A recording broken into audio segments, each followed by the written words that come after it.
नमस्कार, मैं हूं मयूरिका और वीएनएम टीवी में आप सभी का फिर एक बार स्वागत है।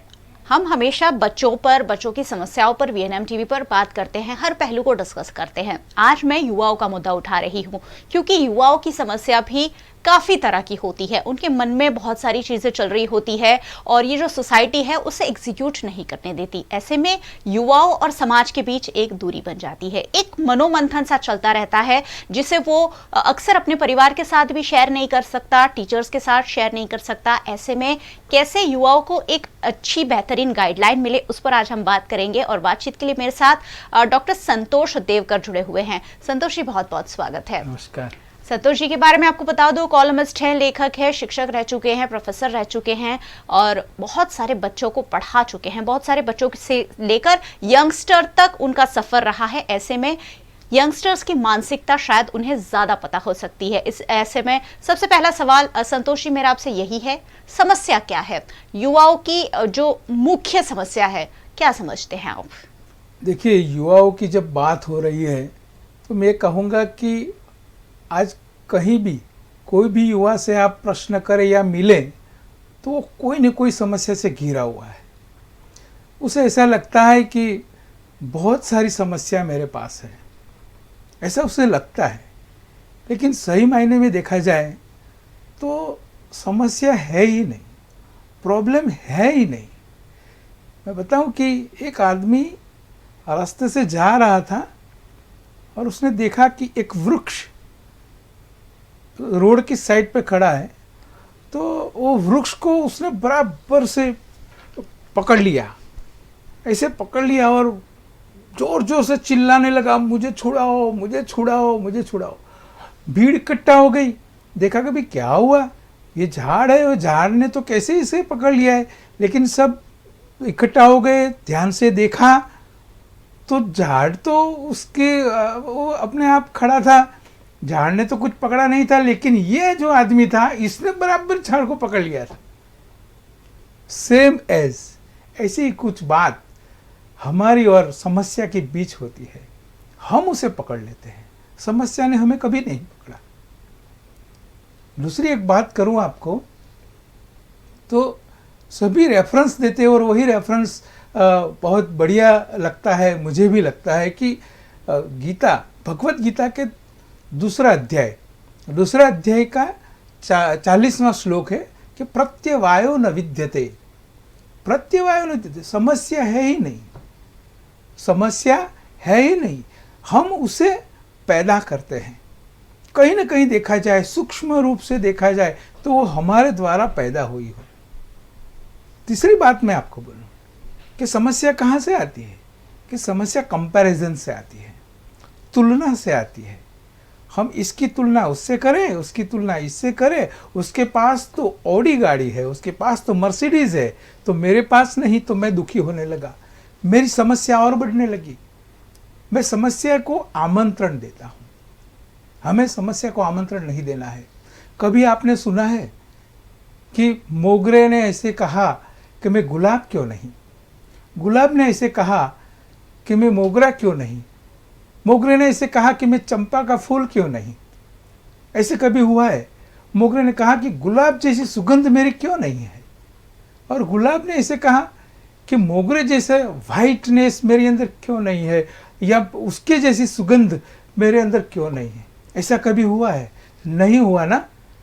वो बच्चे छोटे बच्चे होते हैं, अपने आप में बहुत खुश होते हैं, कभी कोई कंपैरिजन नहीं। कंपैरिजन हम खड़े करते हैं कि मेरा बच्चा 90% लेके आया, लेकिन वो बाजू वाले जो है हमारे पड़ोसी, उसका बच्चा 95% लेके आया। अब समस्या शुरू हो गई। समस्या हम लाते हैं, वी इनवाइट द प्रॉब्लम्स। कहीं ना कहीं हमें देखा जाए तो समस्या है ही नहीं।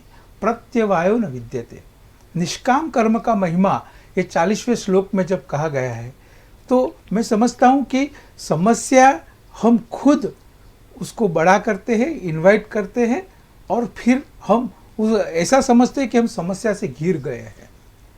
जी बिल्कुल। समस्या यंग एज में इसलिए भी ज़्यादा लगती है कि समझ थोड़ी सी कम होती है और हम ये सोच रहे होते कि हमें सब कुछ पता है, और ऐसे में समस्या और समझदारी के बीच जो दरार खड़ी होती है उससे कई बार सुसाइड तक के मामले अब दर्ज होते हैं। ये बहुत गंभीर समस्या है कि यंगस्टर सोचते हैं कि हमें सब कुछ पता है, हम सब कुछ जानते हैं, हम उस दुनिया में रहते हैं जहां गूगल हमारे पास है और एक क्लिक पे हमें सारी जानकारी मिलती है। लेकिन प्रैक्टिकल नॉलेज जो होता है वो जिंदगी में आगे बढ़कर ही आता है। ऐसे में युवाओं की समस्याओं का निवारण कैसे हो, ये सबसे बड़ा सवाल है। समस्या वैसे तो है नहीं, लेकिन यंगस्टर्स के लिए तो समस्याएं बहुत सारी है। पढ़ाई को लेकर हैं, रिलेशनशिप्स को लेकर हैं, माता पिता के साथ सामंजस्य को लेकर हैं। कैसे इन सारी समस्याओं का निवारण किया जा सकता है? समस्याओं का निवारण करना ये अपनी खुद की जिम्मेदारी है। मेरी समस्या का निवारण कोई और कैसे करेगा? मेरे पास जो प्रॉब्लम है तो वो मैं अकेला ही सॉल्व कर सकता हूँ। इसके लिए एक मस्त उदाहरण उसके तौर पे हम समझेंगे। एक बार क्या हुआ कि एक મહેલનો દરવાજો, એ મહેલનો દરવાજો ખુલતો જ નહોતો અને મહેલનો દરવાજો ખોલવા માટે ઉપર સૂત્ર લખેલું કે ભાઈ આ સૂત્રનું સોલ્યુશન જો તમે લઈ આવશો તો જ આ મહેલનો દરવાજો ખુલશે। અને રાજા જે આ મહેલનો દરવાજો ખોલશે એને પોતાનો ઉત્તરાધિકારી બનાવશે। બહુ સરસ વાત થઈ। ગામના બધા જ લોકો આવ્યા, કારણ કે દરેકને રાજાના ઉત્તરાધિકારી બનવું ગમે ને। બધા જ લોકો આવ્યા, મોટા મોટા ગણિતજ્ઞો અને તજજ્ઞો આવ્યા કે ચાલો આ સમસ્યાનું સમાધાન કરીએ, આ જે સમીકરણ છે એ સમીકરણનો ઉકેલ લાવીએ। મોટા મોટા ગણિતના વિદ્વાનો મોટા મોટા અને જાડા થોથા લઈને ત્યાં આવી પહોંચ્યા કે આ જે સમીકરણ છે એ સમીકરણનો ઉકેલ હું લાવું, ઉકેલ લાવીશ તો મારાથી દરવાજો ખુલશે।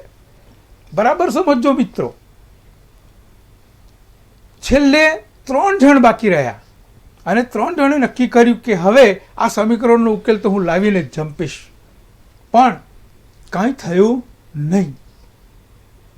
છેવટે એક છેલ્લે આખી ભીડ પછી એક ગામડિયો દોડતો ને દોડતો આવ્યો અને એણે કહ્યું કે હું આ દરવાજો ખોલી દઉં? મહારાજ કે બધા માટે આ તો પ્રશ્ન છે, બધા કરી શકે એમ છે। એ તો ગયો જ સીધો જ અને દરવાજો જે હતો મહેલનો એને જોરથી ધક્કો માર્યો, જોરથી ધક્કો મારીને દરવાજો ખુલી ગયો। જેવો દરવાજો ખુલ્યો અને બધા હાહાકાર મચી ગયો કે આ શું। અને પછી પેલા જે ગણિતના વિદ્વાનો હતા અને એ બધા હતા કે ભાઈ સમીકરણ પહેલાં સોલ્યુશન લાવીએ અને એનો જે જવાબ આવે અને એ જવાબ પછી આ દરવાજો તો ખુલવાનો હતો, પણ આણે તો એક ધક્કો માર્યો, ખોલી નાખ્યો। એને પૂછવામાં આવ્યું કે ભાઈ તે શું કર્યું, એમ તને કંઈ આનો જવાબ ખબર હતી? કેવી રીતે આ દરવાજો આખો ખુલી ગયો? એણે બહુ સરસ જવાબ આપ્યો।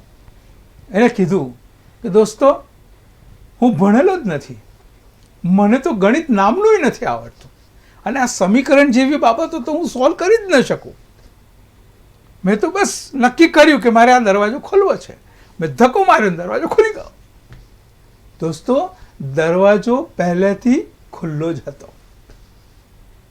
જરૂર હતી માત્ર થોડોક ધક્કો મારવાની। આપણે ક્યાં અટકી જઈએ છીએ?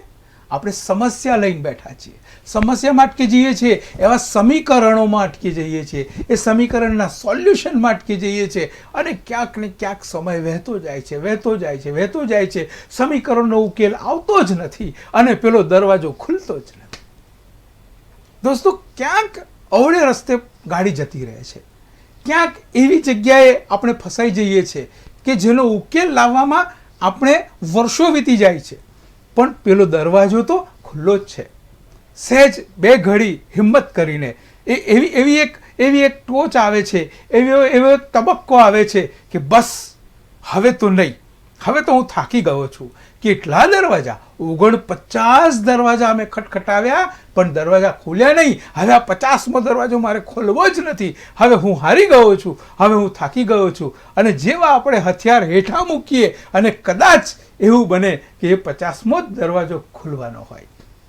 દોસ્તો, આપણે આપણી સમસ્યાઓને ખૂબ મોટી બનાવીએ છીએ વિદ્વાનો તો ત્યાં સુધી કહે છે કે માણસે પોતાની ખુશીઓ આપવી જોઈએ, પોતાનો આનંદ વહેંચવો જોઈએ, પોતાની પ્રસન્નતા વહેંચવી જોઈએ.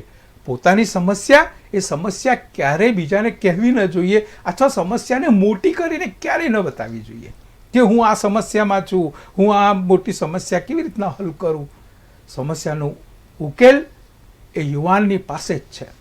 પ્રત્યવાયો ન વિદ્યતે. ફરીવાર હું પુનરાવર્તન કરીશ કે સમસ્યા જેવું કંઈ હોતું જ નથી. ભગવાન કૃષ્ણએ પણ બીજા અધ્યાયના 40મા શ્લોકમાં આ જ વસ્તુ કીધી છે.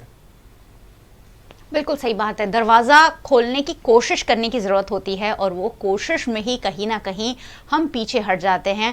ऐसे में बड़ा सवाल यही होता है, हमेशा युवाओं को लगता है कि कोई तो ऐसी चाबी होगी जिससे हमारी किस्मत का दरवाज़ा खुल जाए, लेकिन ये दरवाज़ा आखिर कैसे खुलेगा, ये भी एक बड़ा सवाल है। युवाओं को हमेशा लगता है कि बहुत आसानी से हम सक्सेस की ओर चले जाएंगे, बहुत बड़े बन जाएंगे, बहुत पैसे कमा लेंगे। कैसे खुलेगा आखिरकार ये किस्मत का दरवाज़ा? આવો જ પ્રશ્ન બહુ જોરદાર પ્રશ્ન છે તમારો. આવો જ પ્રશ્ન કહેવામાં આવ્યો કે ભાઈ આ કિસ્મતનો દરવાજો અથવા મારી કિસ્મત ક્યારે ખુલશે, કેવી રીતના હું સફળતા મેળવીશ, હું સફળ ક્યારે થઈશ. આ દરેક યુવાનના મનનો આ મોટો પ્રશ્ન છે કે હું સફળ ક્યારે થઈશ.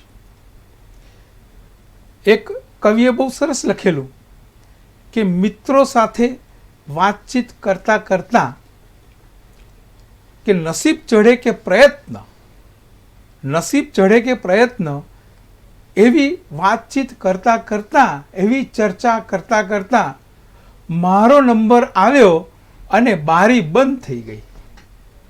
દોસ્તો, આમાં નસીબ અને પ્રયત્ન બંને વસ્તુઓ છે, અને એ બંને વસ્તુઓમાં નસીબ ચડે કે પ્રયત્ન ચડે. કોઈકે એવું પૂછ્યું, જેવું આ મેડમે સવાલ કર્યો કે ભાઈ શું કિસ્મત કા તાલા कैसे खुलेगा, એનો એકમાત્ર જવાબ છે કે મહેનત.